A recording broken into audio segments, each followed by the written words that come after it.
कल हमारी डिस्कशन हो रही थी, प्राइमरली हमने डिस्कस किया था दैट इज कॉस्ट फ्लो, कि कॉस्ट अकाउंटिंग में जो कॉस्ट की रिकॉर्डिंग है वो कैसे की जाती है।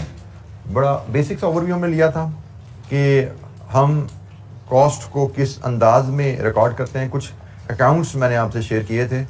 एक मैंने कहा था जी हम मटेरियल का अकाउंट मेंटेन करते हैं, एक वर्क इन प्रोसेस इन्वेंट्री का अकाउंट होता है, एक लेबर का अकाउंट है, एक फिनिश गुड्स का अकाउंट है। मटेरियल खरीदा जाता है, बल्कि इसको मैं थोड़ा सा अगर मैं वर्किंग को थोड़ा अमेंड करूँ, मैं इस मटेरियल रॉ मटेरियल की जगह मैं इसको मटेरियल का वर्ड देता हूँ, ठीक है। अगर इसका मतलब आपको जल्दी मैं बताऊँ क्यों मैंने किया। मटेरियल खरीदा जाता है तो इस अकाउंट में डेबिट कर दिया जाता है। कैश के अगेंस्ट खरीदा तो कैश से डेबिट आ जाएगा। पेबल क्रेडिट पे खरीदा, उधार पे खरीदा तो पेबल से डेबिट आ जाएगा। तो मटेरियल खरीदा गया, इधर डेबिट हो गया। फिर हमें जैसे ही कोई ऑर्डर वसूल होता है, हम हर ऑर्डर के लिए अलग वर्किंग प्रोसेस अकाउंट मेंटेन करते हैं। वर्किंग प्रोसेस का मतलब प्रोडक्शन शुरू हो चुकी है, रॉ मटेरियल से फिनिश गुड में कन्वर्जन का काम शुरू हो चुका है। जैसे जैसे किसी ऑर्डर के अगेंस्ट कोई कॉस्ट इनकर होगी, डायरेक्ट कॉस्ट, वो डायरेक्ट कॉस्ट इस अकाउंट में हम चार्ज कर देते हैं। जैसे इस ऑर्डर के लिए मटेरियल की जरूरत पेश आई, इन्होंने स्टोर वालों को लिखा कि जी हमें ये मटेरियल इशू किया जाए फॉर दिस ऑर्डर। तुम ऑर्डर के लिए मटेरियल मांगा तो वो तो डायरेक्ट मटेरियल हुआ, सीधा यहाँ पे पोस्ट कर दिया गया। फिर मटेरियल पे काम करने के लिए लेबर की जरूरत पड़ी। प्रोडक्शन की टीम, जो प्रोडक्शन चार्ज है, उसने लेबर को एंगेज किया यहाँ पे काम करने के लिए। इस जॉब के अलावा फैक्ट्री में और भी लेबर कई जगह काम कर रही थी, कई और ऑर्डर से इनडायरेक्ट लेबर भी थी, उन पर भी काम कर रहे थे। तो हमने बात की जो टोटल से लेबर का बिल हमारा हफ्ते का 80 बना, तो उसमें जो लेबर इस जॉब पे काम कर रही थी उसकी 25 थी, उसकी कॉस्ट इधर ट्रांसफर कर दी गई। ये डायरेक्ट लेबर थी तो इसकी कॉस्ट हमने यहाँ से इधर ट्रांसफर कर दी। फिर बात आई ओवरहेड्स पे। तो ओवरहेड्स पे हमने बात की भाई ये तो एस्टिमेटेड बेसिस पे ही चार्ज किए जाते हैं, क्योंकि एक्चुअल ओवरहेड्स हमें यहाँ पे इस ऑर्डर के कितने करूँ ये पता नहीं है। मटेरियल का हमें पता है डायरेक्ट है, लेबर पता है क्योंकि डायरेक्ट है, ओवरहेड्स हमें पता नहीं है। अब ओवरहेड्स का अकाउंट हमने मेंटेन करना सीखा था। हम ओवरहेड की मद में जो भी खर्चा पे करते हैं वो हम यहाँ पे डेबिट करते जाते हैं। एक्चुअल कॉस्ट इनकर्ड यहाँ पे डेबिट होती जा रही है। हमने फैक्ट्री का रेंट पे किया, हमने फैक्ट्री का बिजली का बिल पे किया। हमारी लेबर में से कोई इनडायरेक्ट लेबर थी तो उसकी कॉस्ट इधर ट्रांसफर होगी। और एक और पॉइंट मैं यहाँ बता दूं, हमने कोई मटेरियल इशू किया, उसमें कोई इनडायरेक्ट मटेरियल था सिर्फ 10 रुपए का, तो वो भी इधर ट्रांसफर हो जाता है। सो मटेरियल डायरेक्ट है तो वर्क इन प्रोसेस में जाएगा, इनडायरेक्ट है ओवरहेड में जाएगी। लेबर डायरेक्ट है वर्क इन प्रोसेस में जाएगा, लेबर इनडायरेक्ट है ओवरहेड में जाएगी, ठीक है। तो इससे तमाम ओवरहेड के खर्चे हम यहाँ पे इकट्ठे करते जाते हैं। और फिर हमने कहा था हम एस्टिमेटेड बेसिस पे ओवरहेड एब्जॉर्प्शन रेट जो हमने पहले ही डिटरमिन किया होता है, उस एस्टिमेटेड बेसिस पे हम ओवरहेड की कॉस्ट हर ऑर्डर को चार्ज करते जाते हैं। फॉर एग्जाम्पल मैंने जैसे यहाँ पे एग्जाम्पल ली थी कल कि हमने ओवरहेड एब्जॉर्प्शन रेट 5 रुपए पर लेबर आवर साल के शुरू में डिटरमिन किया था, और हमारे पास जॉब नंबर 1 पे जो काम हुआ है वो 2.5 लेबर आवर हुआ है। अगर जॉब नंबर 1 पे वर्किंग प्रोसेस 1 पे 2.5 घंटे लेबर ने काम किया है, हमारा रेट ओवरहेड का 5 रुपीज पर लेबर आवर है, तो हम जॉब नंबर 1 पे जो ओवरहेड अब्सॉर्ब करेंगे वो 2.5 आवर्स इंटू 5 12.5 रुपीज है। और हमारी एंट्री डलेगी debit work in process 12.5 overhead से और क्रेडिट ओवरहेड अकाउंट 12.5 से। तो इस तरह ये पूरा साल ओवरहेड के अकाउंट, अब हम अगर ओवरहेड के अकाउंट पे बात करें, हम ओवरहेड के अकाउंट पूरा साल ऐसे चलाते रहेंगे। जैसे जैसे कोई एक्चुअल खर्चा हुआ करेगा वो यहाँ डेबिट क्या करेंगे, और जैसे जैसे कोई हमारा ऑर्डर प्रोसेस हुआ करेगा हम उस ऑर्डर में ओवरहेड एस्टिमेटेड रेट को लेके प्री डिटर्मिन्ड, जो साल के शुरू में हमने अंदाजा लगाया था ओवरहेड एब्जॉर्प्शन रेट को लेके, एस्टिमेटेड बेसिस पे वर्क इन प्रोसेस को कॉस्ट चार्ज करते रहते हैं। जब प्रोडक्शन कंप्लीट हो जाती है फिर हमने कहा था यहाँ से ये कॉस्ट फिनिश गुड में ट्रांसफर हो जाती है। और एक आखिरी एंट्री यहाँ पे मैं और बता दूं ताकि साइकिल आपका कंप्लीट हो जाए। और जब प्रोडक्ट बिक जाती है, ये तो अभी आपके पास एसेट है ना, फिनिश गुड्स एसेट है, स्टॉक में आपके पास आया, फिर ये अल्टीमेटली कस्टमर को डिस्पैच हो जाती है उसके ऑर्डर के अगेंस्ट। जब ये एसेट आपकी जेब से निकल गया कस्टमर के पास चला जाता है, तो आपको पता होना चाहिए 2 अकाउंटिंग एंट्रीज पास होती हैं।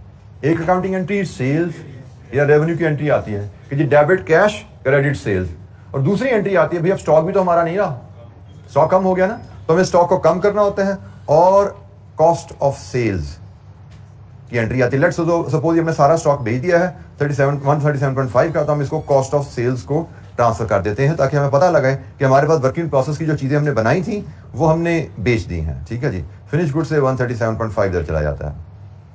And you should recall later on, एक तरफ आपका रेवेन्यू सेल्स होता है, एक तरफ आपकी ये कॉस्ट होती है, तो सेल्स माइनस कॉस्ट प्रॉफिट आपका डिटरमिन किया जाता है।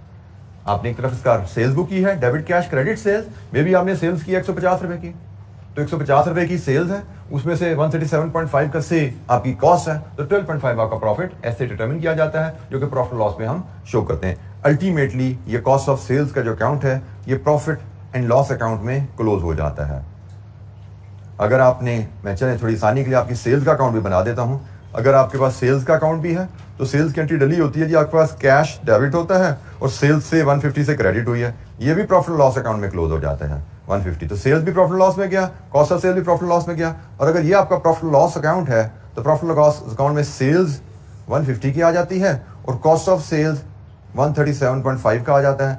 सेल्स यहां से इधर ट्रांसफर हुई और कॉस्ट ऑफ सेल्स आपका इधर से ट्रांसफर हो रहा है, इधर क्रेडिट है इधर डेबिट आ गया। एज अ रिजल्ट आपका जो प्रॉफिट की फिगर है वो 12.5 की आती है और ये आपका अकाउंट 150 पे क्लोज हो जाता है।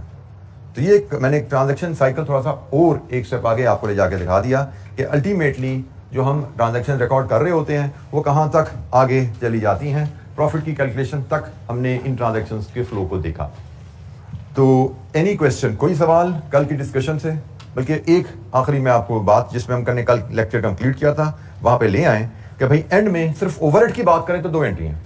एक, जब भी एक्चुअल ओवरहेड इनकर हो, वो रेंट है, वो बिजली का बिल है, वो इनडायरेक्ट लेबर है, वो इनडायरेक्ट मटेरियल है, एंट्री क्या है जी? Debit overhead account. और क्रेडिट रेलेवेंट अकाउंट, कैश है, पेएबल है, मटेरियल है, लेबर है, क्रेडिट जो भी हो, एक्चुअल खर्चा जो इनकर हुआ डेबिट ओवरहेड को हो जाएगा। और उसके बाद जैसे जैसे आप प्रोडक्शन करेंगे, जैसे जैसे आप अपना कोई ऑर्डर कंप्लीट करेंगे, उस ऑर्डर की कॉस्ट में एस्टिमेटेड बेसिस पे ओवरहेड एब्जॉर्ब किए जाते हैं। ओवरहेड एब्जॉर्ब करने का तरीका हमने सीखा, वह क्या है? वो होता है जी एक्चुअल एक्टिविटी, ओवरहेड एब्जॉर्ब आपके होते हैं actual activity into overhead absorption rate. For example, अगर आपका overhead absorption rate per hour है तो एक्चुअल एक्टिविटी से मुराद एक्चुअल आवर्स, कितने एक्चुअल घंटे काम किया multiplied with overhead absorption rate per hour. अगर आपका overhead absorption rate per unit है तो फिर यहां पे एक्चुअल यूनिट आ जाएंगे, कितने यूनिट्स बनाए into overhead absorption rate per unit. तो हम जो भी हमारी बेसिस है उसके मुताबिक ओवरहेड को work in process relevant account में एब्जॉर्ब करते हैं और प्रोडक्शन ओवरहेड को क्रेडिट करते जाते हैं। जी जनाब, यहां तक कोई सवाल? ये मैंने कल का जो लेक्चर हमने किया था अकाउंटिंग फॉर ओवरहेड्स पे, उस पर थोड़ा सा मैंने आपको ओवरव्यू दिया और एक एंट्री मजीद आगे एक्सटेंड की। एनी क्वेश्चन कल के लेक्चर से? कोई सवाल जी? अच्छा, जब हम अगर ओवरहेड अकाउंट को देखें, ओवरहेड अकाउंटिंग का फ्लो जरा देखें, ये हमारे पास स्टेप्स आ रहे हैं जी। इसमें कुछ हमने एक चीज और सीखनी है। सबसे पहले हमने कहा जी हम ओवरहेड एब्जॉर्प्शन रेट डिटरमिन करते हैं बेस्ड ऑन बजटरी डाटा। ये सारी बात हमने एब्जॉर्प्शन प्रोसेस में स्टेप नंबर 1, 2, 3, 4, 5 में सीखी, ओवरहेड एब्जॉर्प्शन रेट निकालना। जब ओवरहेड एब्जॉर्प्शन रेट आ जाता है फिर हम ओवरहेड एब्जॉर्ब करते हैं बेस्ड ऑन एक्चुअल एक्टिविटी, मतलब debit work in process, credit overhead absorb करते जाते हैं। ठीक है जी, ये फॉर्मूला भी हमारे पास आ गया। इसके बाद जब साल खत्म होता है फिर एब्जॉर्ब्ड ओवरहेड और एक्चुअल ओवरहेड को कंपेयर किया जाता है। उसके लिए मैं तो फिर आपको इस अकाउंट पे लाता हूं। ओवरहेड का अकाउंट अगर आप देखते हैं तो जनाब ये डेबिट साइड पे एक्चुअल ओवरहेड्स आ रहे हैं और इसकी क्रेडिट साइड पे ओवरहेड एब्जॉर्ब्ड आ रहे हैं, estimated overhead charge to production, या इसको हम ओवरहेड एब्जॉर्ब्ड भी कहते हैं। ओवरहेड एब्जॉर्ब कह लीजिए या estimated overhead cost charge to production कह लीजिए। तो डेबिट साइड पे पूरा साल में आप एंट्री डालते रहे एक्चुअल कॉस्ट की, क्रेडिट साइड पे इसके आप पूरा साल पे एंट्री डालते हैं ओवरहेड एब्जॉर्ब की, एस्टिमेटेड बेसिस पे प्रोडक्शन को चार्ज किया, इस अकाउंट को क्रेडिट कर दिया। अब जनाब साल के एंड पे इन दोनों साइड का टोटल करके कंपैरिजन किया जाता है। देयर इज अ पॉसिबिलिटी आपने पूरे साल में एक्चुअल खर्चा 200 का चार्ज किया और आपने प्रोडक्शन को जो अंदाजे से कॉस्ट चार्ज की वो 180 है, और अल्टरनेटिवली आपने एक्चुअल खर्चे 200 के अगेंस्ट हो सकता है आपने 220 चार्ज कर दिया प्रोडक्शन को। फर्क आ सकता है ना, क्योंकि भाई ये एक्चुअल है, ये एक्चुअल खर्चा है, कितना पैसा जेब से जा रहा है उसके हिसाब से बुक हो रहा है। और ये अंदाजा जो साल के शुरू में हमने रेट का एक अंदाजा लगाया था उसकी बेसिस पे हम अंदाजन कॉस्ट यूनिट्स में ऐड करते जा रहे हैं। साल के एंड पे जरूरी नहीं है कि ये मैच करें, बल्कि शायद जरूरी है कि ये मैच नहीं करेंगे, क्योंकि अंदाजा और एक्चुअल बराबर नहीं हो सकते। वो ऐसे भी हो सकता है कि एक्चुअल खर्चा ज्यादा है, हमने प्रोडक्शन को कम चार्ज किया, उल्टा भी हो सकता है एक्चुअल खर्चा कम है, हमने प्रोडक्शन को ज्यादा चार्ज कर दिया। दोनों सिचुएशंस अराइज हो सकती हैं। सो जनाब हमें साल के एंड पे जो फर्क आ जाता है इसको क्लोज करने की जरूरत होती है, लेकिन उससे पहले एक टर्म हम सीख लें कि जब आप साल के एंड पे कंपैरिजन करते हो एब्जॉर्ब्ड ओवरहेड को जो कि ओवरहेड का क्रेडिट साइड है और एक्चुअल ओवरहेड को जो ओवरहेड अकाउंट का डेबिट साइड है, इनको जब कंपेयर करते हो तो there will be a difference. उस डिफरेंस को क्या कहते हैं? अगर ओवरहेड एब्जॉर्ब्ड की फिगर एक्चुअल ओवरहेड से ज्यादा है तो हम कहते हैं जी ओवर एब्जॉर्प्शन ऑफ ओवरहेड हो गई है। ओवर एब्जॉर्प्शन, हमने प्रोडक्शन को ज्यादा ओवरहेड चार्ज कर दिए। और अगर एब्जॉर्ब्ड ओवरहेड एक्चुअल ओवरहेड से कम है तो हम कहते हैं जी अंडर एब्जॉर्प्शन हो गई है। अंडर एब्जॉर्प्शन का मतलब हमने प्रोडक्शन को ओवरहेड कम चार्ज कर दिए। ठीक है, so over absorption, under absorption, इन दोनों में से सिचुएशन होने वाली है जब हम एस्टिमेटेड बेसिस पे ओवरहेड्स को प्रोडक्शन पे चार्ज करेंगे। इन दोनों में से कोई एक सिचुएशन अराइज होगी। अगेन इसकी बात भी हम करेंगे, अकाउंटिंग ट्रीटमेंट पे भी हम बात करेंगे कैसे इसकी अकाउंटिंग ट्रीटमेंट करनी है, क्योंकि अल्टीमेटली ओवरहेड का अकाउंट है, एक कॉस्ट का अकाउंट है। और आपको पता होना चाहिए कॉस्ट का अकाउंट साल के एंड पे जीरो होना चाहिए, क्योंकि सारे कॉस्ट के अकाउंट क्लोज हो जाते हैं, जीरो हो जाते हैं। सिर्फ एसेट के अकाउंट और लायबिलिटीज के अकाउंट अगले पीरियड में कैरी किए जाते हैं। कॉस्ट के अकाउंट और इनकम के अकाउंट क्लोज हो जाते हैं। तो factory overhead, production overhead cost का अकाउंट है, और अकाउंट क्लोज होने के लिए डेबिट और क्रेडिट साइड बराबर होनी चाहिए। लेकिन हम देख रहे हैं कि जैसा हम ओवरहेड अकाउंट मेंटेन कर रहे हैं, हो सकता है डेबिट और क्रेडिट बराबर ना आए, या ओवर एब्जॉर्प्शन होगी या अंडर एब्जॉर्प्शन होगी। इन दोनों में से कोई एक तो जरूर होगी, कोई मौजूदा ही होगा कि बराबर हो जाए। ठीक है, इन दोनों में से कोई एक होगी। तो फिर हम या साइड्स बराबर नहीं है, फर्क आ गया, इसको कैसे क्लोज करना है उस पर भी बात करनी है हमें। बट पहले हमें समझना है कि भाई ओवर एब्जॉर्प्शन और अंडर एब्जॉर्प्शन कैसे आई, इसका क्या मतलब है। जी एनी क्वेश्चन, कोई सवाल? It is just the term that we are learning कि भाई ये फर्क आएगा, और फर्क आएगा तो या ओवर एब्जॉर्प्शन कहलाएगा या अंडर एब्जॉर्प्शन कहलाएगा। जी एनी क्वेश्चन?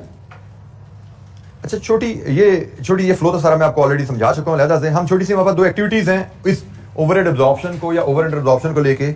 इन एक्टिविटीज की हम जरा कैलकुलेशन परफॉर्म करते हैं, फिर हम दोबारा अकाउंटिंग पे जाएंगे। ओवर अंडर एब्जॉर्प्शन का जो डिफरेंस आ गया, इसकी काउंटिंग हम क्या करते हैं।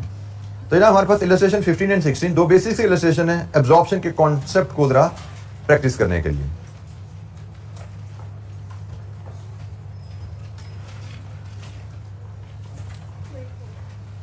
इलस्ट्रेशन 15 हमारे पास पेज 24 पे है जी।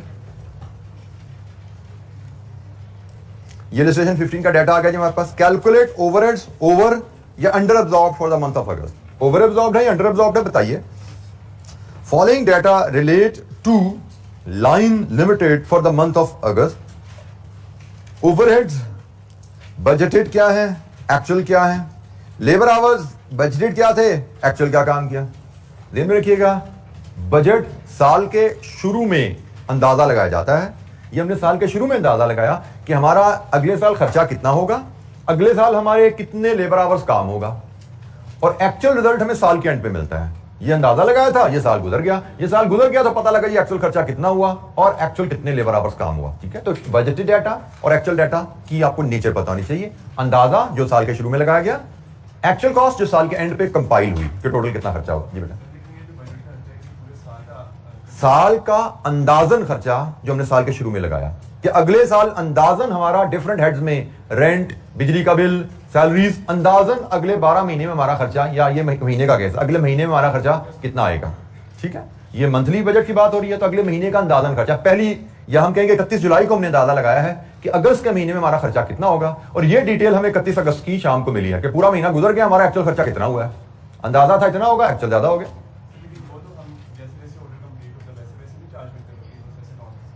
बेटा ये बजट है, वो एब्जॉर्ब्ड है।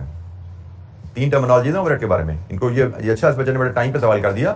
ओवरहेड 3 टर्म्स हैं, एक बजटेड ओवरहेड, एक एब्जॉर्ब्ड ओवरहेड्स और एक एक्चुअल ओवरहेड्स।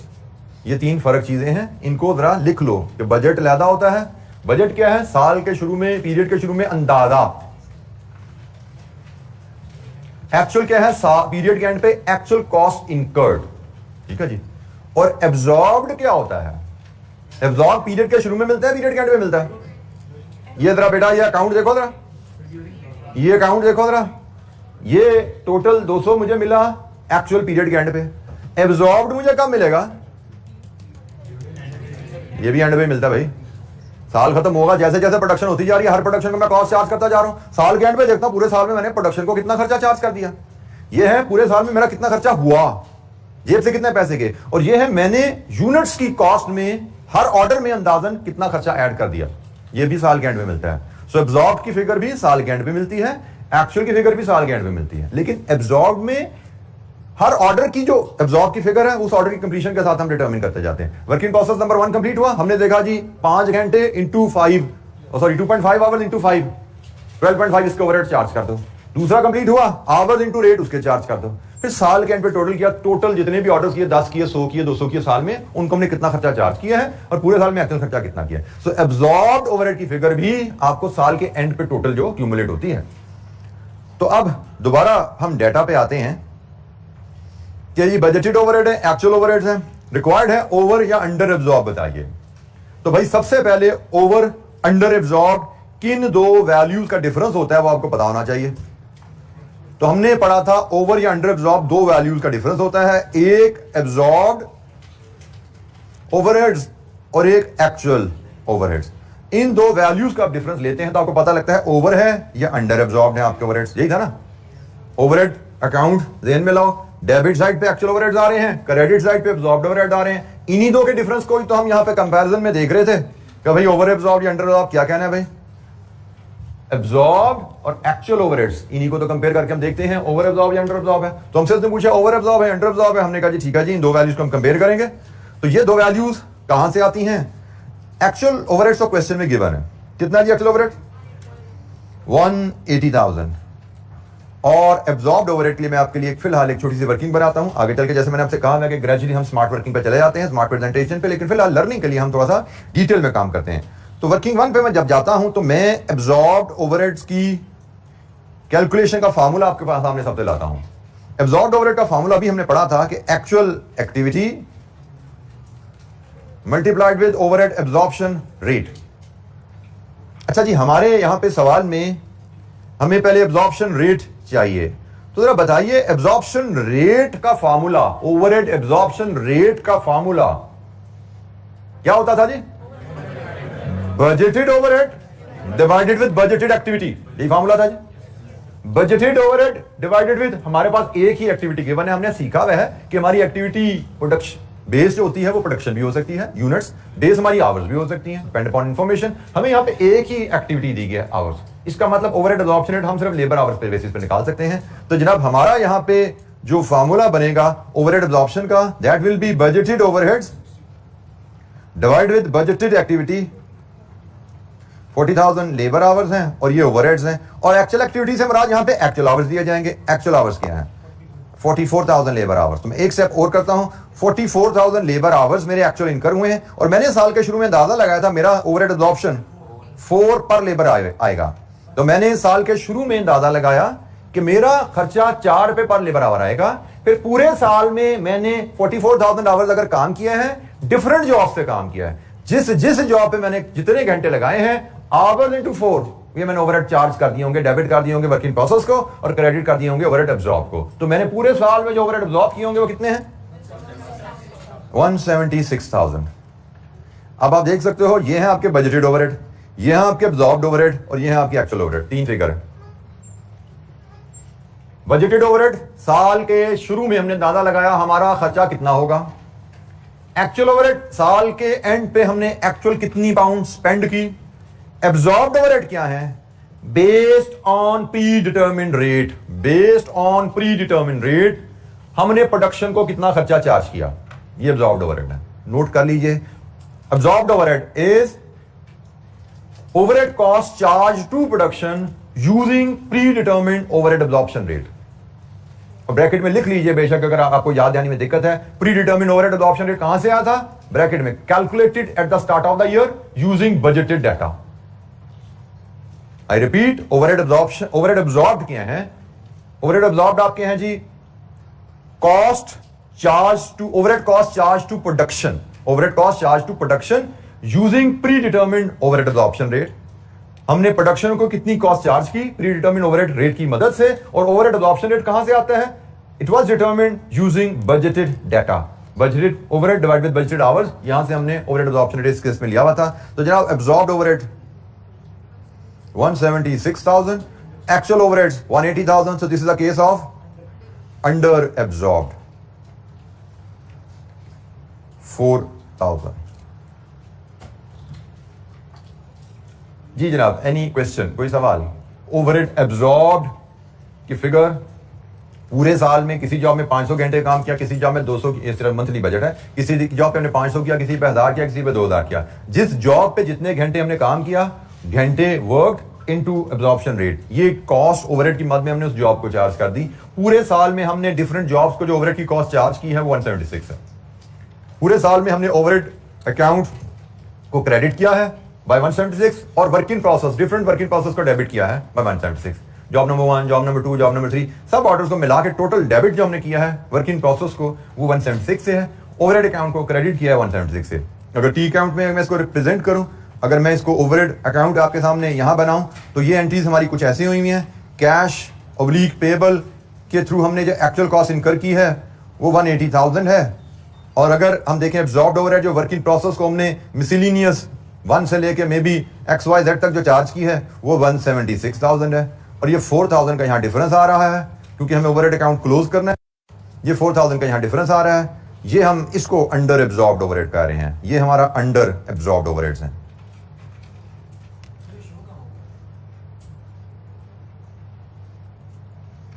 बेटा शो ही तो कराया मैंने, किया गया बेटा। अभी इसका दूसरा कार्ड कहाँ जाना है उस पर आते हैं। अभी हमने इसको कंप्लीट नहीं किया। मैंने आपको फर्क बताया फिलहाल कि FOH आपका ये FOH अकाउंट में ये डिफरेंस आया है यहाँ पे अगर, तो ये अंडर एब्जॉर्ब कहला रहा है। ये डिफरेंस हमें अंडर एब्जॉर्ब की कहानी है। अब इसका सलूक क्या है, इसका डेबिट कहाँ जाना है उस पर भी हमें बात करनी है। फिलहाल डिफरेंस मैंने आइडेंटिफाई कर लिया कि भाई ये एक इफेक्ट इसका ये आ रहा है, यहाँ पे फर्क आ रहा है। अब डबल एंट्री FOH अकाउंट को तो क्रेडिट हो गया है, डेबिट कहाँ जाएगा उस पर भी बात करते हैं हम। लेकिन उससे पहले इलस्ट्रेशन 16 भी मैं आपसे डिस्कस करना चाहूंगा ताकि जरा हमारी और ये ओवर अंडर एब्जॉर्ब की कैलकुलेशन की एक और एक्टिविटी हो जाए। फिर हम अकाउंटिंग ट्रीटमेंट देखेंगे, भाई ओवर अंडर एब्जॉर्ब की अकाउंटिंग ट्रीटमेंट क्या करनी है, इसे जाना कहाँ पे है जी। कोई सवाल? ये calculations absorbed overheads, actual overheads, budgeted overhead को लेके ओवरहेड एब्जॉर्प्शन रेट डिटरमिन करना, ओवरहेड एब्जॉर्ब डिटरमिन करना और ओवर अंडर एब्जॉर्ब की वैल्यू। एक और छोटी सी एक्टिविटी देखते हैं जी इलस्ट्रेशन 16 में, इसी की रिपीट एक्टिविटी है इलस्ट्रेशन 16, उसको देखते हैं जी। फिर काउंटिंग ट्रीटमेंट की बात करेंगे जैसे आपके साथी ने तवज्जो दिलाई। यहां पे भी हमारा सवाल वही है, ओवर या अंडर एब्जॉर्ब बताइए क्या है। Overhead for the month of September, following data relate to line limited for the month of September. Overhead budget क्या था, एक्चुअल क्या था, लेबर बजट क्या थे आवर्स और एक्चुअल आवर्स क्या हैं। Calculate over under absorbed overheads. तो जनाब ओवर अंडर एब्जॉर्ब्ड ओवरहेड निकालने के लिए किन दो वैल्यूज को कंपेयर किया जाता है, absorbed and actual. Over under absorbed overheads के लिए आप एब्जॉर्ब्ड ओवरहेड्स लेंगे और उनको कंपेयर करेंगे एक्चुअल ओवरहेड्स के साथ। एक्चुअल ओवरहेड्स रेडीली अवेलेबल हैं 275,400। और अब मैं एब्जॉर्ब्ड ओवरहेड यहीं पे कैलकुलेट करता हूं बगैर फार्मूला लिखे, फार्मूला में पर लिख चुका था। एब्जॉर्ब्ड ओवरहेड होते हैं जी हमारे actual hours into overhead absorption rate. तो एक्चुअल आवर्स है 15,856 और ओवरहेड एब्जॉर्प्शन रेट कैसे आता है, budgeted overheads divided with budgeted hours. 277,480, the difference is 2080 and this is over absorbed।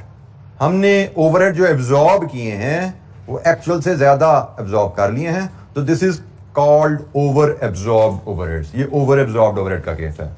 Absorbed overhead actual से ज्यादा है। यहां पे भी नोट कर लीजिए, ये आपके एब्जॉर्ब्ड ओवरहेड हैं, ये एक्चुअल ओवरहेड हैं और ये बजटेड ओवरहेड्स हैं। दीज आर 3 फिगर्स, ये 3 अलग-अलग फिगर्स हैं। जनरली स्टूडेंट बजटेड और एब्जॉर्ब्ड ओवरहेड को एक फिगर समझना शुरू कर देते हैं अक्सर। अगर रिवीजन अच्छी नहीं है, आपने इनको डिफरेंशिएट करके बार बार रजिस्टर नहीं किया हुआ, तो थोड़े दिनों बाद आपने बजटेड और एब्जॉर्ब को समझना एक ही चीज होती है। हालांकि ये तीनों अलग-अलग चीजें हैं। बजटेड ओवरहेड एब्जॉर्प्शन रेट की कैलकुलेशन में यूज हुए हैं और एब्जॉर्ब्ड ये साल के शुरू में डिटरमिन किए जाते हैं। एब्जॉर्ब्ड ओवरहेड भी साल के एंड में पता लगते हैं कि एक्चुअल घंटे कितने काम किया, एक्चुअली कितने घंटे काम किया, पीरियड एंड पे पता लगेगा ना। तो कितने घंटे काम किया एक्चुअल, ये पीरियड एंड पे पता लगे। रेट हमने साल के शुरू में निकाल लिया हुआ था, तो actual hours work into overhead absorption rate जब करते हैं तो ओवरहेड एब्जॉर्ब्ड की फिगर मिल जाती है। और इसको भी अगर मैं अकाउंट में लेजर अकाउंट में शो करूं, जैसे हमने ओवरहेड का अकाउंट तो देखा ही था, तो एक्चुअल कॉस्ट कैश या पेबल के थ्रू इधर डेबिट होती है, जो कि है इस केस में 275,400। और एब्जॉर्ब्ड ओवरहेड जो वर्क इन प्रोसेस को चार्ज होते हैं से नंबर 1 से लेके एक्स नंबर तक, वो है जी 277,480। और जो डिफरेंस इस दफा आ रहा है वो इस साइड पे आ रहा है 2080, क्योंकि हमने अकाउंट को क्लोज करना है, तो अकाउंट को क्लोज करने के लिए दोनों साइडें बराबर होनी चाहिए। ये जो डिफरेंस है यहाँ पे डेबिट साइड पे अगर आता है तो ये ओवर एब्जॉर्ब्ड होता है। ओवर एब्जॉर्ब्ड ओवरहेड्स का डिफरेंस डेबिट साइड पे आता है एफएच कंट्रोल अकाउंट में, और अंडर एब्जॉर्ब ओवरहेड्स का डिफरेंस वो अकाउंट में क्रेडिट साइड पे आता है। तो ओवर अंडर एब्जॉर्ब की वैल्यू कैलकुलेट करना तो हमने सीख ली है। अब इसकी अकाउंटिंग ट्रीटमेंट हम कंप्लीट सीखेंगे कि भाई ये जो डिफरेंस आ गया इसने क्लोज कहां पे जाके होने हैं, डेबिट कहां हो रहा है वो तो नजर आ रहा है, एफएच का अकाउंट कंट्रोल कर क्लोज करने हैं, डेबिट तो यहां आएगा ओवर एब्जॉर्ब ओवरहेड का, और अंडर एब्जॉर्ब ओवरहेड का क्रेडिट आएगा यहां पे। लेकिन इसका दूसरा इफेक्ट, डबल एंट्री कंप्लीट करने के लिए दूसरा इफेक्ट कहां जाता है, उसके लिए अब हम ओवर अंडर एब्जॉर्ब की अकाउंटिंग ट्रीटमेंट को कंप्लीट करना चाहेंगे, उस पर नॉलेज को। बट यहां तक कोई सवाल, बजटेड ओवरहेड क्या है, एक्चुअल ओवरहेड क्या है, एब्जॉर्ब्ड ओवरहेड क्या है, और ओवर या अंडर एब्जॉर्ब्ड ओवरहेड्स क्या होते हैं, किन दो वैल्यूज को कंपेयर करके ओवर अंडर एब्जॉर्ब्ड ओवरहेड निकाले जाते हैं। ये ओवरहेड एब्जॉर्प्शन रेट वही है जो हमने पीछे 5 स्टेजेस में डिटरमिन करना सीखा था। कॉस्ट सेंटर बनाओ, एलोकेशन करो, अपोर्शनमेंट करो, रीअपोर्शनमेंट करो, फिर एब्जॉर्प्शन रेट बनाओ। ये वो एब्जॉर्प्शन रेट बनाना आखिरी स्टेज जो थी वहां से रेट आ रहा है। उसके आगे हम उसकी अकाउंटिंग पे जा रहे हैं कि एब्जॉर्प्शन रेट जब निकाल लेते हैं हम, फिर अकाउंटिंग क्या करते हैं ओवरहेड्स की, हम उस पर बात हो रही है कि अकाउंटिंग एंट्रीज अभी तक हमने दो ओवरहेड से रिलेटेड 2 एंट्रीज हमने सीख ली थी। एक, जब एक्चुअल ओवरहेड इनकर हो डेबिट करो ओवरहेड कंट्रोल अकाउंट को, क्रेडिट करो कैश या पेएबल को। दूसरी, जैसे जैसे प्रोडक्शन आप करते हैं डेबिट करो वर्किंग प्रोसेस को, क्रेडिट करो ओवरहेड कंट्रोल को। ये 2 एंट्रीज में हमने कल बात की थी। आज हम जो बात देख रहे हैं कि भाई जब ये पूरा साल ये 2 एंट्रियां डालते रहते हैं तो साल के एंड पे डिफरेंस आ जाता है, या इधर फर्क आ जाएगा या इधर आ जाएगा, या ओवर एब्जॉर्ब होगा ओवरहेड या अंडर एब्जॉर्ब होगा ओवरहेड, फर्क तो आएगा। तो भाई ये अब ये तीसरी एंट्री सीखने जा रहे हैं कि ओवर या अंडर एब्जॉर्ब अगर आ जाए इसके साथ क्या सलूक करना है ताकि हमारा ओवरहेड अकाउंट पूरा क्लोज हो जाए। अभी हमने इसको क्लोज नहीं किया, ये तो मैंने एक समझो डिफरेंस निकाला है। ये डिफरेंस को क्लोज कैसे करना है उस पर अभी हमें बात करनी है। ये डिफरेंस क्यों आया, इसकी इंप्लीकेशन क्या है, इसको कैसे क्लोज करना चाहिए हमें। जी, एनी क्वेश्चन, कोई सवाल? जी बेटा,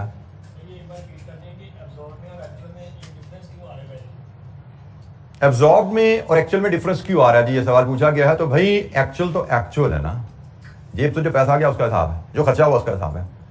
और एब्जॉर्ब्ड क्या है, एस्टिमेटेड रेट के ऊपर कॉस्ट जो हमने प्रोडक्शन को चार्ज किया, एस्टिमेटेड रेट को लेके प्रोडक्शन को जो कॉस्ट चार्ज किया, एब्जॉर्ब तो वो है। तो ये एस्टिमेटेड है भाई, एब्जॉर्ब भी इसमें यूज बेशक एक्चुअल आवर्स हो रहे हैं बट कॉस्ट तो एस्टिमेटेड वैल्यू है ना इसमें, तो ओवरऑल ये वैल्यू तो एस्टिमेट ही कहलाएगी ना।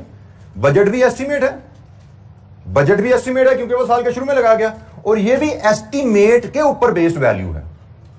इसमें आवर जरूर एक्चुअल है लेकिन इसमें जो रेट है ये एस्टिमेट है, ये टोटल एक्चुअल है। इसमें एक्चुअल आवर्स पे एक्चुअल खर्चा कितना आया, ये एक्चुअल आवर्स पे एस्टिमेटेड खर्चा कितना आता, एक्चुअल आवर्स पे एस्टिमेटेड खर्चा है ये, क्योंकि आपने साल के शुरू में एस्टिमेट लगाया है कि जी X रुपीस पर आवर, ये एक्चुअल खर्चा है आया कितना। जी, ओवरहेड एब्जॉर्प्शन रेट ये है जी पर आवर, और ये ओवरहेड एब्जॉर्ब्ड है कि आपने पूरे पीरियड में इस रेट को लेके कितनी कॉस्ट प्रोडक्शन को चार्ज की। मैंने ओवरहेड एब्जॉर्ब की एक डेफिनेशन आपको बोला था, ठीक है। एब्जॉर्प्शन रेट तो आप 2, 4, 5 दिन लगा के सीख चुके हो पहले, पर आवर, पर यूनिट, और ये है ओवरहेड एब्जॉर्ब कि इस रेट को यूज करके पूरी साल में हमने प्रोडक्शन को कितनी ओवरहेड कॉस्ट चार्ज की। ये मैंने अकाउंट से भी आपको दिखा दिया, ये ओवरहेड एब्जॉर्ब है। जी, एनी अदर क्वेश्चन? अच्छा जी, अकाउंटिंग, अब हम ये ओवर एब्जॉर्ब्ड आ गए, अंडर एब्जॉर्ब्ड आ गए, इसके साथ सलूक क्या करना है अब हमने, क्योंकि हम कोई भी किसी भी लेजर में कोई भी एंट्री डबल इफेक्ट के बाद बगैर पोस्ट नहीं करते, डबल एंट्री अकाउंटिंग सिस्टम हम फॉलो करते हैं। तो मैंने अभी जो आपसे लेजर जो शेयर कर रहा था ओवर या अंडर एब्जॉर्ब का, उस समय जो ओवर या अंडर एब्जॉर्ब का इफेक्ट दिखा रहा था वो तो सिर्फ एक इफेक्ट था। तो डबल एंट्री का मतलब क्या है कि भाई एक वैल्यू लेजर में 2 जगह आनी चाहिए, और दूसरी किस अकाउंट में जाएगी, अब हम उसकी बात करते हैं, उस पर थोड़ी सी डिस्कशन करते हैं। जी,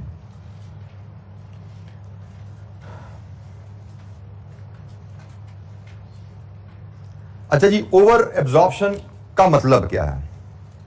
ओवर एब्जॉर्प्शन का मतलब है कि आपने प्रोडक्शन को जो खर्चा चार्ज किया है वो एक्चुअल से ज्यादा चार्ज कर दिया, यही था ना। आपने प्रोडक्शन को जो खर्चा चार्ज किया वो एक्चुअल से ज्यादा चार्ज कर दिया। लेट्स अज्यूम आप एक ही प्रोडक्ट बनाते हो, for the sake of simplicity आप एक ही प्रोडक्ट बनाते हो और उसका हमने एक ही यूनिट बनाया, लेट्स अज्यूम। ओवर एब्जॉर्प्शन का मतलब क्या है कि उस एक यूनिट बनाने पे हमारे ओवरहेड लगे 100 रुपए और हमने उस यूनिट की कॉस्ट में ऐड कर दिए 110 रुपए। यही मतलब है ना ओवर एब्जॉर्प्शन का, कि हमारा एक्चुअल खर्चा लगा है 100 रुपया और हमने उस यूनिट में अंदाजन जो ऐड किया वो 110 ऐड कर दिया। This is over absorption. इसको ओवर एब्जॉर्प्शन कह रहे हैं कि एब्जॉर्ब्ड ओवरहेड एक्चुअल से ज्यादा है, और एब्जॉर्ब्ड ओवर क्या है? Overhead cost added in cost per unit, overhead cost added in production cost. तो हमने प्रोडक्शन कॉस्ट में ओवरहेड ज्यादा ऐड कर दिए। इसकी इंप्लीकेशन देखो, ओवर एब्जॉर्प्शन का मतलब क्या हुआ कि over statement of finish goods.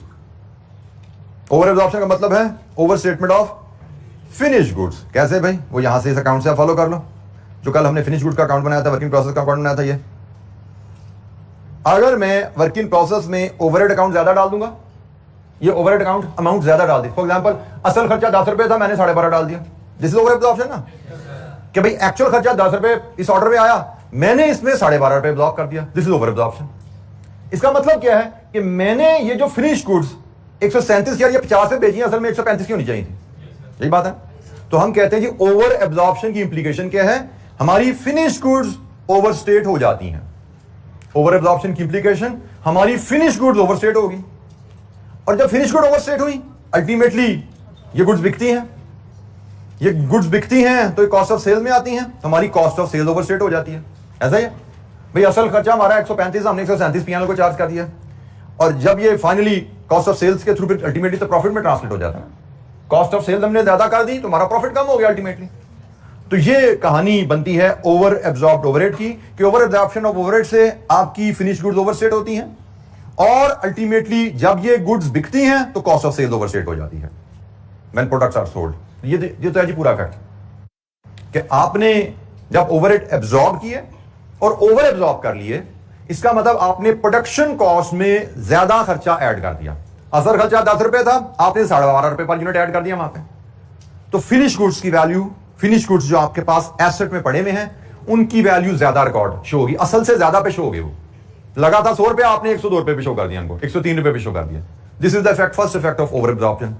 Ultimately जब ये फिर गुड्स बिकी, आपकी सेल हुई, तो एंट्री क्या डली, debit cost of sale, credit finish goods. तो यही जो इजाफा था ये कॉस्ट ऑफ सेल में ट्रांसफर हो गया। ये इजाफा कॉस्ट ऑफ सेल में ट्रांसफर हो गया, तो हम कहते हैं हमारी कॉस्ट ऑफ सेल्स ओवरस्टेट हो गई है जब गुड्स बिकी। तो जब गुड्स बनी और हमारे पास पड़ी हुई है, हमारी फिनिश गुड्स की वैल्यू ओवरस्टेट हो रही है, 100 की चीज 102 पे दिखा रहे हैं, और जब वो गुड्स बिक गई तो हमारी फिनिश गुड्स से तो निकल के कहानी, वो तो जीरो हो गया फिनिश गुड्स। तो सारा असरात जो है वो चलेगा कॉस्ट ऑफ सेल, हमारी कॉस्ट ऑफ सेल ओवरस्टेट है। अब यहां पे आपने जो चीज ध्यान में रखनी है कि भाई हमने जो प्रॉफिट लॉस बनाना होता है, और जो हमने स्टॉक फिनिश गुड्स की वैल्यू दिखानी होती है, वो हमने एक्चुअल पे दिखानी होती है, ओवर स्टेट करके नहीं दिखाते हैं। हम उसको ओवर स्टेट 100 की चीज 102 की नहीं दिखाते। वो 100 की 102 की क्यों बन गई? क्योंकि हमने अंदाजन कुछ वर्किंग की थी। लेकिन साल के एंड पे जब हम फाइनेंशियल स्टेटमेंट बना रहे होते हैं, जब हमें पता लग गया है कि फर्क आ गया है, डिफरेंस आ गया है एक्चुअल और एब्जॉर्ब में, फिर हमें उस डिफरेंस को क्लोज करना होता है, ताकि हमारी तमाम फिगर्स एक्चुअल वैल्यूज पे फाइनेंशियल स्टेटमेंट में रिफ्लेक्ट हो। हमने जो ओवरहेड एब्जॉर्प्शन रेट को यूज किया ना, वो पूरा साल यूज किया सिर्फ अपनी रिकॉर्डिंग की आसानी के लिए, क्योंकि पूरे साल में हमें एक्चुअल ओवरहेड पर यूनिट कितने हैं वो नहीं मिलते। लेकिन जब साल खत्म हो गया तो फिर एक्चुअल ओवरहेड पर यूनिट का अंदाजा तो लगाया जा सकता है ना, भाई एक्चुअल खर्चा कितना हुआ, यूनिट्स कितने बनाए, तस्लीम कर लो। फिर अंदाजन जो पूरा साल हम इस्तेमाल करते रहे हैं, फिर हमें उस वैल्यू की जरूरत नहीं है। लेकिन चूंकि हम वो रिकॉर्ड कर चुके होते हैं, अंदाजन ओवरहेड कॉस्ट को हम पूरा साल रिकॉर्ड करते आए हैं ओवरहेड एब्जॉर्ब की मद में। साल के एंड पे एक्चुअल ओवरहेड्स हमें मिल गए हैं, तो भाई इनका जो डिफरेंस है ना, उस डिफरेंस को अब हमें क्लोज करना है। ये डिफरेंस आ गया है जो अंदाजे की वजह से हमारे अकाउंट में गलती है, और ये आनी जो सिस्टम को हम फॉलो कर रहे हैं, अंदाजे की वजह से हमारे अकाउंट में गलती आ गई है। अब हमें इस गलती को ठीक करना है। अगर हमारी जो गुड्स हमने बनाई हैं हमारे पास स्टॉक में पड़ी हुई हैं, तो हमारी फिनिश गुड्स की वैल्यू ओवरस्टेट है, और अगर हम वो गुड्स बेच चुके हैं तो हमारी कॉस्ट ऑफ सेल्स की वैल्यू ओवरस्टेट है। अब गुड्स हमारे स्टॉक में पड़ी हुई हैं या गुड्स बेच चुके हैं, जो भी गलती का इफेक्ट है उसको ठीक करना है हमें।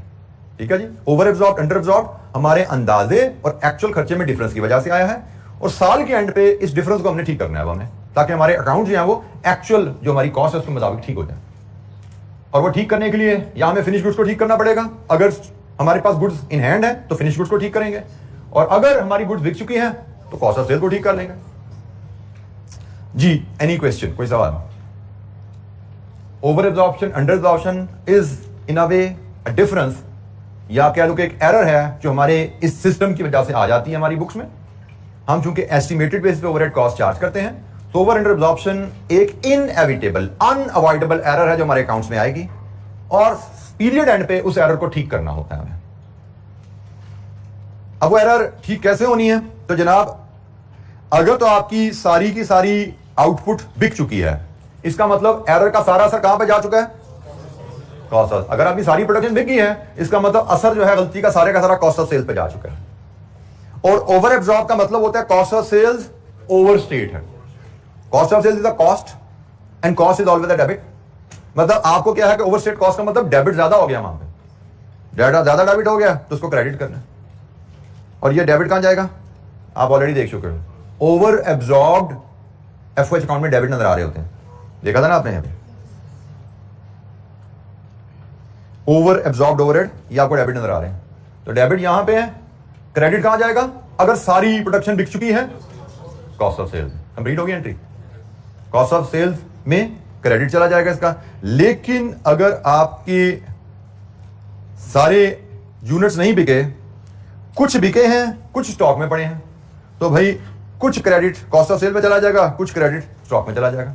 फॉर एग्जांपल आधे यूनिट बिक गए हैं तो कॉस्ट ऑफ सेल में ट्रांसफर हो गए, आधे नहीं बिके तो फिनिश गुड में पड़े हुए। तो जो फिनिश गुड में पड़े हुए हैं वो भी ओवर स्टेट है, उनको भी क्रेडिट करके उनकी वैल्यू, क्योंकि फिनिश गुड में पड़े हैं वो एसेट है, एसेट भी डेबिट होता है ना, एसेट की वैल्यू भी डेबिट है। 100 की जगह 102 वहां पे आ रही है वैल्यू, थोड़ा उसको नीचे ले आओ। और कॉस्ट ऑफ सेल्स में जो चले गए हैं वो भी 100 की जगह 102 चले गए वहां पे, उसको भी थोड़ा नीचे ले आओ। तो भाई हम ओवरहेड्स को डेबिट करेंगे और कॉस्ट ऑफ सेल्स और फिनिश गुड्स को प्रोपोर्शनेटली क्रेडिट कर देंगे। क्या आधे यूनिट बिके हैं, आधे इन हैंड है, तो आधा इधर डाल दो, आधा डाल दो, तकसीम कर दो ओवर एब्जॉर्ब की फिगर को। और बाय द वे अगर सारे के सारे यूनिट्स इन हैंड हैं तो debit overhead credit finish goods. क्योंकि भाई हमने देखना है कि हमारे ये ओवर एब्जॉर्प्शन का असर पड़ा कहां पे हुआ है, क्योंकि पहले ओवर एब्जॉर्प्शन का असर जब प्रोडक्शन कंप्लीट होती है सारे का सारा फिनिश गुड्स में जाता है, फिर जब फिनिश गुड्स बिकती हैं तो फिर वो गलती का असर कॉस्ट ऑफ सेल में जाता है। तो अगर हमारी सारी की सारी प्रोडक्शन फिनिश गुड्स में पड़ी हुई है तो हम एंट्री डालेंगे सिर्फ एक, सारी की सारी फिनिश गुड्स में पड़ी हुई है, हम एंट्री डालेंगे जनाब के आप डेबिट करो ओवरहेड्स को, क्रेडिट कर दो फिनिश गुड्स को। सारी की सारी प्रोडक्शन बिक चुकी है, डेबिट करो ओवरहेड को, क्रेडिट करो कॉस्ट ऑफ सेल को। लेकिन अगर कुछ बिकी है, कुछ इन हैंड पड़ी हुई है, तो ओवरहेड्स तो डेबिट होने ही होने हैं, उसने तो डेबिट होने हैं, क्योंकि ओवरहेड अकाउंट को हमने जीरो करना है, डेबिट क्रेडिट उसका बराबर करके उसको खत्म करना है, उसने डेबिट होने। क्रेडिट यहां पे आप तकसीम कर देते हैं। जी जनाब, एनी क्वेश्चन, कोई सवाल? और बिल्कुल रिवर्स इसका मिरर हम अंडर एब्जॉर्प्शन के लिए डिस्कस करते हैं। जो ओवर एब्जॉर्प्शन में डिस्कशन हुई ना, इसका बिल्कुल मिरर डिस्कशन अंडर एब्जॉर्प्शन की है। Any question? ओवर एब्जॉर्प्शन की इंप्लीकेशन फिनिश गुड्स पे और गुड्स के बिकने पे इसकी इंप्लीकेशन कॉस्ट ऑफ सेल्स पे आती है। ओवर एब्जॉर्प्शन की रेक्टिफिकेशन एंट्री हम क्या डालते हैं? एब्जॉर्प्शन सिस्टम को फॉलो करने की वजह से हमारे सिस्टम, हमारी काउंटिंग सिस्टम में जो एरर आ जाती है, डिफरेंस, उसको कैसे ठीक किया जाता है। अगर सारी गुड्स बेच दी हैं तो एंट्री क्या होगी, अगर पार्शली बेची है, पार्शली इन हैंड है, तो एंट्री क्या है? एनी क्वेश्चन, कोई सवाल? अच्छा जी, यही डिस्कशन हम एक तरह अंडर एब्जॉर्प्शन के लिए भी करते हैं। मिरर डिस्कशन है, मैंने बता तो दिया, आसान है आपके लिए समझना, लेकिन फिर भी हम इसके डिस्कशन करते हैं। अंडर एब्जॉर्प्शन का मतलब क्या है? कभी असल खर्चा हमारा 100 रुपया है, लेकिन हम प्रोडक्शन को हमने 98 चार्ज कर दिया, दिस इज अंडर एब्जॉर्प्शन। मतलब असल खर्चा प्रोडक्ट में हमने 100 रुपये ऐड करना था, हमने 98 चार्ज किया, जिसकी वजह से हमारी फिनिश गुड्स इन्वेंट्री की वैल्यू अंडर स्टेट होगी। 100 की जगह 98 चार्ज हो गए ना, वहां पे कॉस्ट पर यूनिट कम होगी। असल कॉस्ट में 100 ऐड करना था, हमने अंदाजे से 98 ऐड किया, तो फर्क आ गया, साल के एंड में पता लग गया। तो हमारी फिनिश गुड्स हमें पता लगा कि हमने जो प्रोडक्शन कंप्लीट करके फिनिश गुड्स को ट्रांसफर किया उसकी कॉस्ट कम है एक्चुअल से, और जब वो प्रोडक्ट बिक जाएगी तो इसका मतलब हमारी कॉस्ट ऑफ सेल भी अंडर स्टेट हो रही है। असल कॉस्ट ऑफ सेल में 100 रुपए का खर्चा जाना चाहिए था ओवरहेड की मद में, लेकिन वो हमारे अंदाजे की वजह से कम चला गया। सो अकॉर्डिंगली इसकी एंट्री आप देख रहे हैं कि इन्वेंट्री को डेबिट कम गया, यही बात कर रहे हैं ना, फिनिश गुड्स को डेबिट कम वैल्यू हुई, तो आपने ये एंट्री ठीक करनी है, तो फिनिश गुड्स को डेबिट मजीद करना है। और इसके लिए आप यहां पे देख सकते हो क्रेडिट कहां जा रहा है अंडर एब्जॉर्ब का। अंडर एब्जॉर्ब का क्रेडिट जाता है सारे का सारा ओवरहेड में, क्योंकि ये क्रेडिट होगा तो अकाउंट जीरो होता है ना। तो अंडर एब्जॉर्ब्ड ओवरहेड का क्रेडिट तो ओवरहेड में आ रहा था, डेबिट जाएगा अगर आपकी सारी प्रोडक्ट इन हैंड है फिनिश गुड्स में, अगर आपकी सारी प्रोडक्ट बिक चुकी है कॉस्ट ऑफ सेल्स में, अगर partly in hand partly cost बिक चुका है तो तकसीम कर देंगे। ओवर अंडर ड्रॉप को हम इस तरह ट्रीट करेंगे, ठीक हो गया जी। तो ये काउंटिंग एंट्री का कॉन्सेप्ट भी हमने देखा कि ये आपके सामने अंडर ड्रॉप की एंट्री है कि भाई अगर सारी आउटपुट बिक चुकी है तो आपने क्रेडिट तो अंडर ड्रॉप ओवरहेड अकाउंट को ही होते हैं, डेबिट कॉस्ट ऑफ सेल को जाएगा, क्योंकि अंडर ड्रॉप का मतलब कॉस्ट ऑफ सेल अंडरस्टेटेड है, मतलब कॉस्ट में डेबिट कम आया हुआ है। कॉस्ट अंडरस्टेट होने का मतलब कॉस्ट अकाउंट में डेबिट कम आया है तो कॉस्ट अकाउंट में डेबिट पूरा कर दो, क्रेडिट चला जाता है ओवरहेड में। और ये फिर अगर आपकी पार्टली गुड्स बिकी हैं, पार्टली इन हैंड है, तो आपने क्रेडिट तो ओवरहेड को करना है, कुछ debit proportionately cost of sale को चला जाता है, कुछ debit proportionately finish goods inventory को चला जाता है। जी जनाब, any question? Over under absorbed क्या होते हैं? ओवर अंडर एब्जॉर्ब्ड की अकाउंटिंग ट्रीटमेंट क्या है? अच्छा जी, हैविंग सेड दिस थिंग, चलिए एक पहले इलस्ट्रेशन एग्जांपल देखते हैं। ये एग्जांपल हम रिव्यू करते हैं, उसके बाद फिर एक लास्ट सेंटेंस बोल के हम आज का सेशन क्लोज करेंगे। ये एग्जांपल बड़ी सिंपल सी एग्जांपल है जी। ये जो ओवर अंडर एब्जॉर्ब की एडजस्टमेंट को लेकर छोटी सी एक्टिविटी है, क्योंकि ये बहुत ज्यादा कोई कॉम्प्लिकेटेड चीज है नहीं, एक छोटी सी एक्टिविटी है। ये एग्जांपल है जी। Assume that following production data relates to the month of July of A limited. Production overhead absorbed 200,000, production overhead actual 260,000। अभी आपको सारी चीजें समझ आनी चाहिए। एब्जॉर्ब कहां से आते हैं? Actual activity into overhead absorption rate से आए हैं। 2 लाख एब्जॉर्ब किए हैं, 2,60,000 एक्चुअल खर्चा हुआ है, तो हम यहां से देख रहे हैं हमारा अंडर एब्जॉर्ब्ड है। ठीक है जी, अंडर एब्जॉर्ब्ड है 60,000। प्रोडक्शन ड्यूरिंग द पीरियड, इस पीरियड में आपने 30,000 यूनिट्स बनाए, and closing stock out of the current period production इस 30,000 यूनिट बनाए। इस 30,000 में से स्टॉक में कितने पड़े हुए हैं? 26। इसका मतलब सोल्ड कितने हैं? 26,000। ये इन हैंड है, ये यूनिट सोल्ड है। ये फिनिश गुड्स में पड़े हुए हैं, इनकी कॉस्ट फिनिश गुड्स में पड़ी हुई है, और इनकी कॉस्ट ऑफ सेल में पड़ी हुई है। यही सीखा था ना, जो यूनिट बिक जाते हैं उनकी कॉस्ट हम फिनिश गुड्स से कॉस्ट ऑफ सेल में ट्रांसफर कर देते हैं। बल्कि पहला स्टेप क्या है? जब यूनिट बनते हैं तो इनकी कॉस्ट वर्क इन प्रोसेस से फिनिश गुड्स में आती है, फिर जो यूनिट्स बिकते हैं उनकी कॉस्ट फिनिश गुड्स से कॉस्ट ऑफ सेल में चली जाती है। इसका मतलब जो यूनिट नहीं बिके उनकी कॉस्ट फिनिश गुड्स में पड़ी रहेगी। तो 4,000 यूनिट की कॉस्ट फिनिश गुड्स में पड़ी हुई है, 26,000 यूनिट की कॉस्ट ऑफ सेल में जा चुकी है। तो अकॉर्डिंगली हमें जो ये अंडर एब्जॉर्ब्ड ओवरहेड है इसको तकसीम करना है इस रेशो में। ऐसा ही है ना? ये टोटल अंडर एब्जॉर्ब्ड कितने यूनिट के ऊपर है? ये 30,000 यूनिट्स पे हमने कॉस्ट चार्ज की है और हमने कम चार्ज कर दी। 30,000 यूनिट्स में हमने कॉस्ट 60,000 कम चार्ज कर दी। एक्चुअल खर्चा इन 30,000 यूनिट बनाने पे 2,60,000 आया। हमने इन 30,000 यूनिट्स पे जो कॉस्ट चार्ज कर दिया वो 2 लाख चार्ज कर दिया। तब हमने इन 30,000 यूनिट्स पे 60,000 मजीद चार्ज करना है। ऐसा ही है जी, 60,000 मजीद चार्ज करना है। लेकिन इन 30 में से 26 इधर आ चुके हैं, 4 इधर पड़े में हैं, तो 60,000 को 26 और 4 में तकसीम कर देंगे और अकाउंट्स हम अकॉर्डिंगली मैनेज कर लेंगे। तो ये आप देखते हैं जी, अंडर एब्जॉर्ब्ड ओवरहेड्स हैं, ये एंट्री है जी। क्रेडिट तो ओवरहेड कंट्रोल नहीं होना है। ऐसा ही है जी, अंडर एब्जॉर्ब्ड ओवरहेड है, क्रेडिट तो ओवरहेड अकाउंट नहीं होना है। तो क्रेडिट होना है ओवरहेड अकाउंट ने। डेबिट 26,000 यूनिट्स के लिए 60,000 इंटू 26/30 कॉस्ट ऑफ सेल में गया, 60,000 इंटू 4/30 फिनिश गुड्स में गया। प्रोडक्शन ओवरहेड्स कह लो, फिक्स प्रोडक्शन ओवरहेड कह लो, एक ही बात है। आपको मतलब फिक्स प्रोडक्शन ओवरहेड के लिहाज से भी एंट्री कर सकते हैं, हम टोटल प्रोडक्शन ओवरहेड के हिसाब से भी ये ट्रीटमेंट करते हैं। ठीक है, ये टोटल के लिए बात कर लें या फिक्स के लिए बात कर लें, एक ही बात है, इसमें कोई डिफरेंस नहीं आएगा। फिक्स प्रोडक्शन के रेफरेंस से भी बात हो सकती है, टोटल प्रोडक्शन रेफरेंस के से भी बात हो सकती है। इसको अगर आप आसानी करिए, ऊपर क्योंकि प्रोडक्शन ओवरहेड्स की बात आ रही है, तो इसको फिक्स को यहाँ से क्रॉस कर दीजिए। मुझे लगता है इसको हम फॉर दिस पर्टिकुलर एग्जांपल इसको हम टाइपो भी ले सकते हैं, क्योंकि ऊपर सिर्फ प्रोडक्शन ओवरहेड्स कहा जा रहा था, तो आप फॉर दिस एग्जांपल आप इसको टाइपो भी कह सकते हो। ठीक है, तो इसके लिए आप यहाँ पे इसको फिक्स को यहाँ से काट दीजिए, तो ये लीजिए आपकी ये tension for the time being remove होगी। अदरवाइज हम वैसे बात कर चुके हैं कि हम फिक्स्ड ओवरहेड का अब्जॉर्प्शन रेट अलहदा से भी निकाल सकते हैं, टोटल ओवरहेड का अब्जॉर्प्शन रेट भी हम निकाल सकते हैं। ठीक है, तो अब्जॉर्प्शन रेट जहां पे भी आ जाएगा वहां पे ओवर या अंडर अब्जॉर्ब्ड आ जाएगा।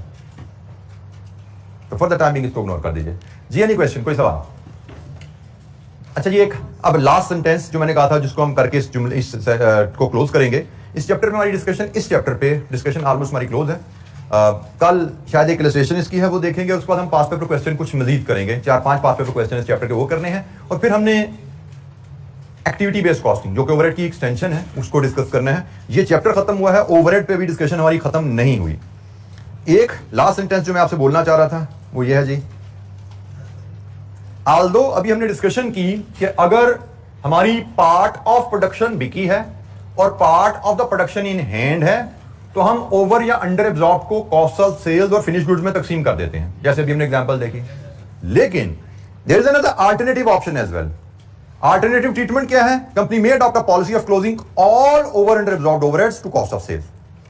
यूनिट बिके हैं या नहीं बिके, इसकी टेंशन में जाए बगैर ये भी एक अल्टरनेटिव पॉलिसी होती है कि ओवर अंडर एब्जॉर्ब की फिगर निकालो और सारी की सारी कॉस्ट ऑफ सेल को क्लोज कर दो, तकसीम ना करो, बिके या नहीं बिके चक्कर में पड़ी ना। बेशक सारे के सारे हाथ में है, ओवर एंड एब्जॉर्ब को आप कॉस्ट ऑफ सेल्स को चार्ज कर दें। हमें क्वेश्चन में इंडिकेशन दी जाएगी अबाउट द पॉलिसी, ये आप ध्यान में रखिए। आपको इंडिकेशन दी जाती है एग्जाम में कि पॉलिसी क्या है, ठीक है। आगे चल के पास पेपर क्वेश्चन भी देखेंगे, उनमें भी ये चीज हमारे सामने कहीं ना कहीं आएगी। मजीद इस पे कोई गाइडलाइन रिक्वायर्ड होगी तो मैं आपको दूंगा। तो इस चैप्टर पे डिस्कशन हमारी तकरीबन कंप्लीट है। एक इलस्ट्रेशन 17 है वो हमने करनी है। उसके बाद हमारे पास चार पांच पेपर क्वेश्चन है मेरे एजेंडे पे। इंशाअल्लाह हम कल से वो शुरू कर रहे होंगे, मे बी कल और परसों का टाइम लगा के हम इस चैप्टर के क्वेश्चन भी कंप्लीट करेंगे और उसके बाद फिर हम एक्टिविटी बेस्ड कॉस्टिंग जो ओवरहेड्स की एडवांस वर्किंग है उस पर हम मूव करेंगे, ठीक है जी। Thank you very much. अस्सलाम वालेकुम।